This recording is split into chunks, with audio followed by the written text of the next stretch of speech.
everybody, welcome to my homestead and welcome to my channel.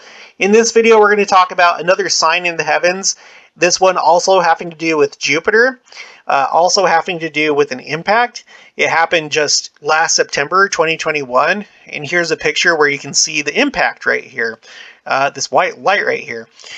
If you haven't already, please make sure to subscribe, like this video. If you end up liking it, make sure to leave your thoughts and opinions and also any additional information in the comments below.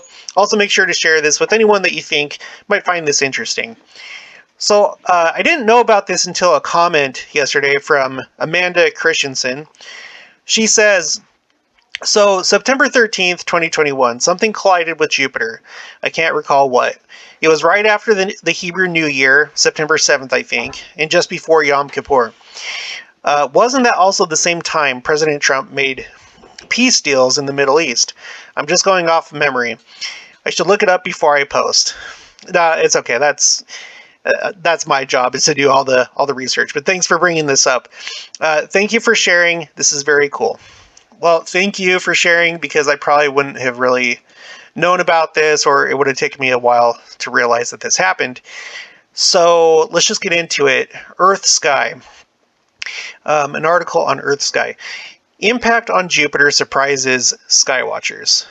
And this was on September 14th, 2021, which was a day afterward.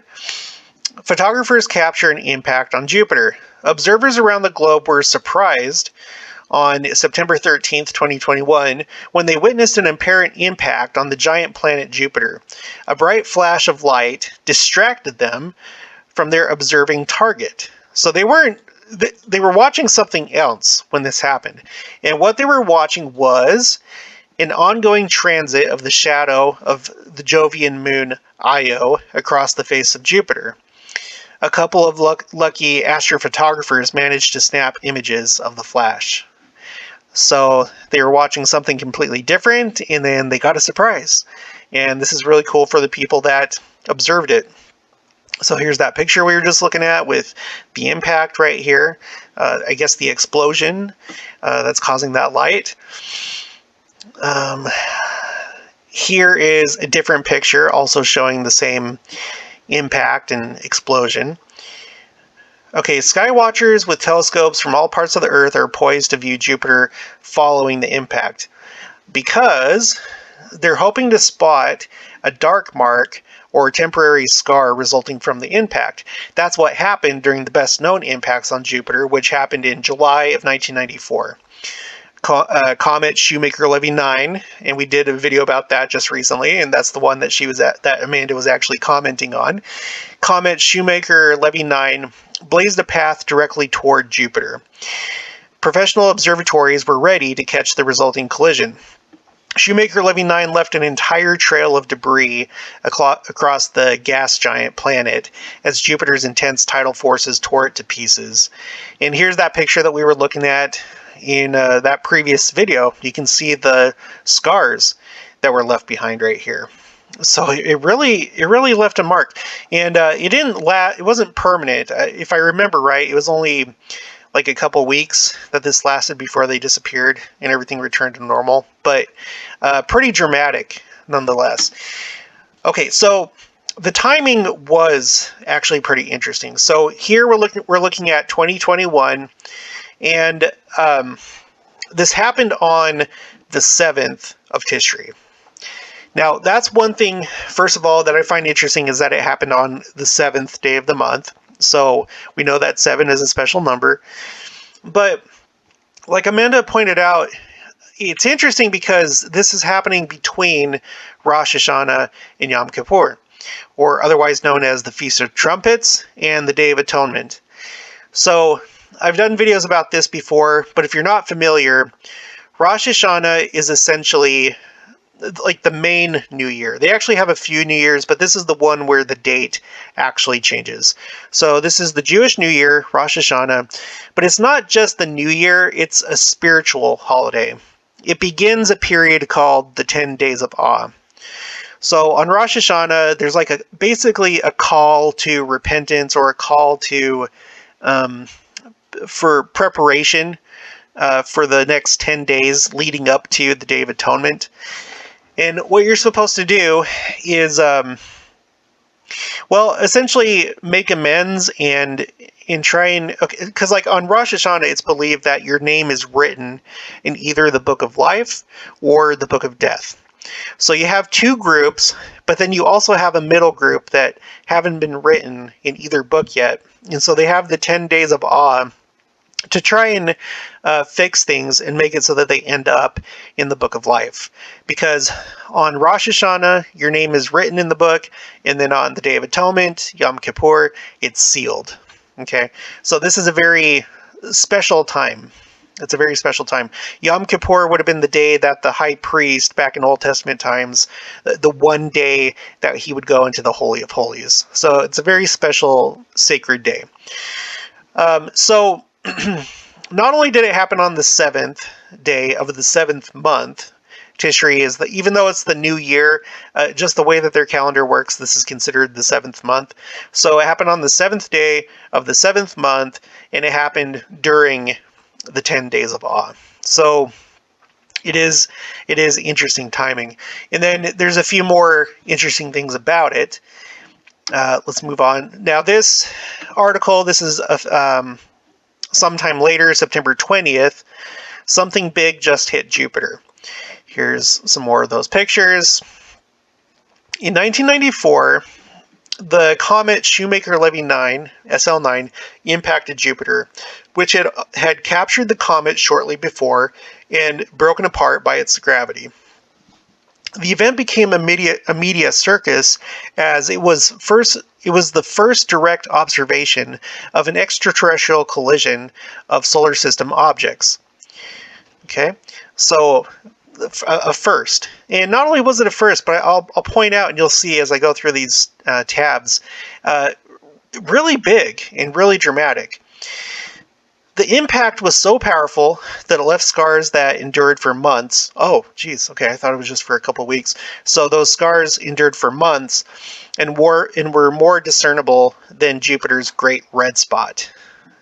Since then, astronomers have observed multiple objects impacting Jupiter, and it is expected that such impacts happen all the time, though unobserved. On September 13th, 2021, another impact was observed by multiple astronomers around the world. Images and video of the impact were captured by members of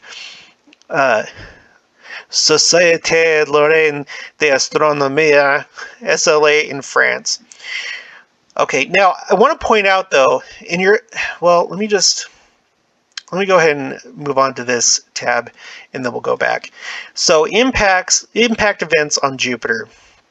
Now it's interesting because there's a table down here that shows the ones that have been observed, which it actually has one before Comet Shoemaker-Levy 9, taken by Voyager team. But there's a lot of missing data, so I don't know if that's why they don't really count this as the first observation. I'm kind of confused about that. But anyway, you have Shoemaker-Levy 9 right here, rough original size in meters, 1,800 meters. So really big, relatively speaking, compared to these other ones, where the next biggest one is 200 to 500 meters, 13, 10, 30, 15, 12, 1 to 4, and then they don't know the size of these three up here, including the one that we're talking about right now in September of 2021. So I want to point out that so far, Comet Shoemaker-Levy 9 was the largest, and it seems to have been the most dramatic. And it's interesting because if this happens all the time, you would think that you would see it from the scars that are left behind. So I think that's kind of what makes it a little bit more notable, is if all of a sudden there's these scars that show up on Jupiter. I'm no astronomer, but that's just what I'm observing as I'm studying this. The impact was reported by Brazilian amateur astronomer José Luis Pereira and confirmed a day later by Harald Pileski from Langendorf, Germany. Now, as part of what I do, I like to look at, is there anything special about people's names? when things like this happen, because I feel like sometimes there are interesting things going on with people's names. So we know, well, I'm sure most people know, Jose, that's Portuguese and Spanish for Joseph. Okay, so we have Joseph, and then Luis. I looked that up, and it turns out Luis means the name Luis. Okay, I'll zoom in. The name Luis is primarily a male name of Spanish origin that means famous warrior. And as you go down here, because like I don't like to go just off of one website, especially when it comes to these name meaning websites, because when you look at them, they can vary sometimes. So I want to make sure that across many different websites, it kind of stays the same.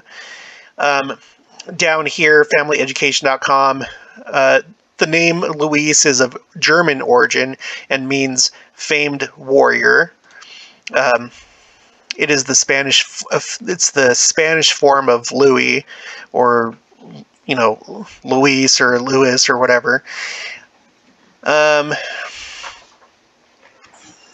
Here it is again. The name Luis is a boy's name of German-French origin, meaning renowned warrior. Okay, fighter or warrior. So basically, it's it's a warrior name, famous warrior. Which I kind of find that interesting. I find it interesting because, well, you'll see as we get into the other guy's name. Okay, and then Pereira, this is Portuguese, and Pereira means pear tree. Portuguese, Galician, and Jewish Sephardic. Which, that's interesting. I would have thought that it would have just been specifically Portuguese and Galician. Galicia, that's a part of Spain. It's the part of Spain that's directly north of Portugal, and Galician is essentially the same as Portuguese, although it is considered different. They're very, very, very similar. Okay, so you have pear tree. I don't know that really means anything necessarily. If you guys know of any connection or significance behind pear tree, and maybe Jewish things or whatever, any significance, put it in the comments below. But it does seem to also come from Jewish Sephardic. And Sephardic, that's referring to the Jews of Spain and Portugal. That's like one of the main groups of Jews after they were scattered, after the Romans destroyed Jerusalem, and when they were scattered throughout the world, this was one of the main bodies, was the Sephardic Jews. Okay, and then coming over here, we have, so it was observed by this amateur astronomer, and then it was confirmed by Harald Pulaski. I couldn't find any meaning to the name Pulaski, but Harald, I did. And I find this kind of odd, especially after thinking about what Luis means, famous warrior. Look what Harald means. Harald means leader of an army, heroic leader. Isn't that weird? Leader of an army, heroic leader. Then I have it here on another website. War chief, army commander. So we have famous warrior and war chief, or army commander, or leader of an army that observed this event. This event that happened on the 7th day of the 7th month of the Hebrew calendar, during the 10 days of awe between Rosh Hashanah and Yom Kippur. I don't know. You could say it's just looking too much into it, and yeah, it could be. But I don't know. I don't know. I'm not going to say anything definitive. I'm just looking for things that kind of stand out. And I think that's weird. I think that the two people that are credited with kind of like discovering it and confirming it both have a name that has to do with being a famous warrior and because like when we think in spiritual terms, who is the famous warrior and who is the commander of the army? It's Christ. It's Jesus Christ. And we know that when he comes for the second coming, he's going to come with the hosts or the armies of heaven as their leader. So it's interesting. This is why I tend to think that this is a sign, just because of when it happened and then the name of the guys that discovered it. Okay, in modern times, let me see if I can zoom in any more on this one. In modern times, numerous impact events on Jupiter have been observed, the most significant of which was the collision of comet Shoemaker-Levy 9 in 1994. Jupiter is the most massive planet in the solar system, and thus has a vast sphere of gravitational influence, the region of space where an asteroid capture can take place under favorable conditions. So it makes sense. Jupiter is the largest planet, has the most gravity, so it's probably the most likely to have these kind of events take place. But it would seem to me, I'm going to have to kind of look into these other ones, but it would seem to me that two of the more significant of these was 1994 comet Shoemaker-Levy 9, just because of its size and how dramatic it was. We talked about other things that were associated with this event. You'll have to go watch that video. And then this one, just because of the timing, and they don't know how big it was kind of a mystery, and the names that are associated with it. But I'll have to kind of look into the rest of these. Let's see. Well, look at some of these photos. So here is Shoemaker-Levy 9. You can see the dark spots here at the bottom of the planet. This is one from 2009. So you can see this really dark spot that was left over. So that's kind of dramatic. Let's see. This is June 7th, 2010. An impact event that occurred involved an object estimated between 3 and... So I guess maybe it did it... Well, the circle is right there. So it left a little tiny little discoloration in that spot that you probably can't see. I can barely see it on my monitor. Identification of the impacting body. Only in the case of the impact of Shoemaker-Levy 9 was it possible to observe the impacting body before the collision with Jupiter. In all other cases, an attempt to identify their nature and origin was made by analyzing the effects on the atmosphere. So that's another special thing about Shoemaker-Levy 9. Jupiter as a cosmic vacuum cleaner, because it's sucking up all these comets and asteroids.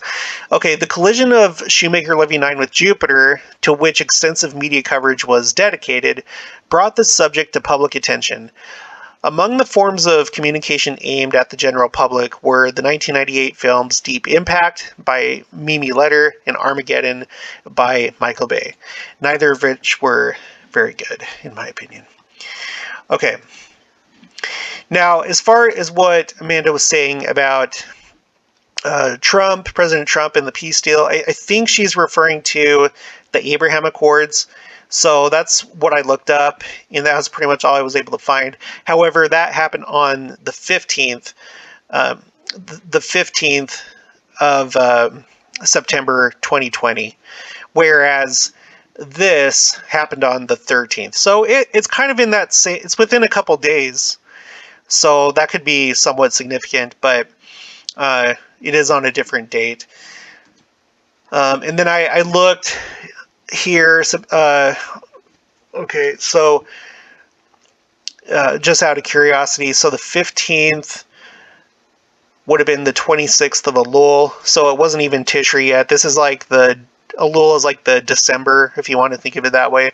It's the month before Tishri, the start of the new year, and there wasn't really anything going on there. Although it did happen a few days before Rosh Hashanah started. So that's pretty much all that I have. So it's hard to say how much of an impact it's had on conference talks, because there's already such an uptick all across the board in terms of these second coming phrases. Mostly in 2020, but 2021 was also very heavy as far as these phrases go, as you can see here. So I'm going to go ahead. I'm going to put this on the list. 2021. What should we call it? What is it? How do they call it here? I guess I'll probably just call it the Jupiter September 13th impact or something like that. Jupiter September. Well, I'll do 13 September. I like that better. 13 September impact. Okay, so we got another one on the list. So, wow, that should not be in 2004. That's supposed to be in 1994. So we had Shoemaker Levy 9, 1994. Chelyabinsk, oh my gosh, I was pronouncing it okay in the last video. Chelyabinsk in 2013, Oumuamua in 2017, and now the Jupiter 13 September impact that happened during the Days of Awe. Okay, so that's all I have for this one. Hope you enjoyed it. If you have any thoughts or opinions on this, leave it in the comments below. If you haven't already, please make sure to subscribe, like this video if you liked it. Also make sure to share this with anyone that might find this interesting, and I'll talk to you guys later.